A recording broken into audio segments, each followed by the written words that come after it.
Ja teeme veel ühe helikopteri mängu. Helikopteri juhtimiseks valime nooleklahvid.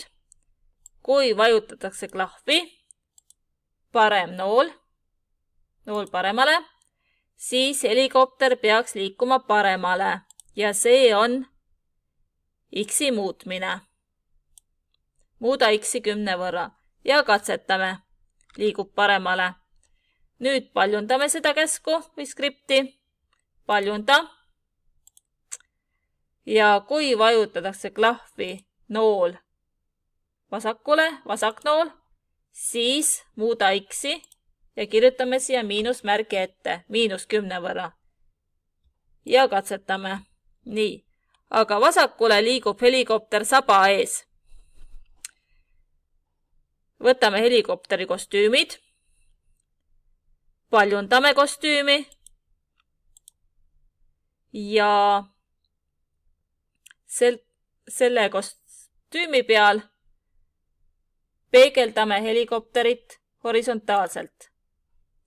Ja see on nüüd vasakule liikumise kostüüm. Teeme siia juurde väikse V-tähe. Ja see on paremale liikumise kostüüm. Kirjutan B-tähe juurde.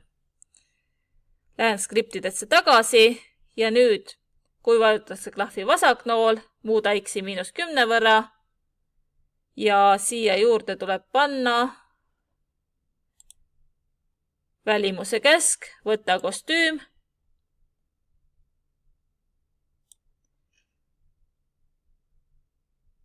See kostüüm, kus on V-täht juures ehk vasakule liikumise kostüüm ja katsetame vasaknool. Ja läheb vasakule. Nii, ja paremale liikumisel siis võtta kostüüm. Ja see kostüüm, kus on siis põhtäht juures ehk paremale liikumise kostüüm ja proovime. Nii, paremale, vasakule, paremale, vasakule. Väga hea. Nüüd teeme ka ülesliikumise. Kui vajutatakse klahvi üles nool, üles-alla liikumine on Y-i muutmine.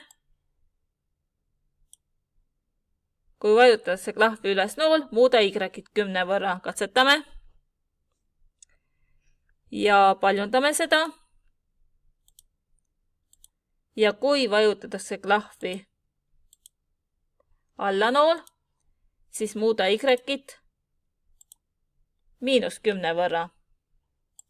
Ja katsetame.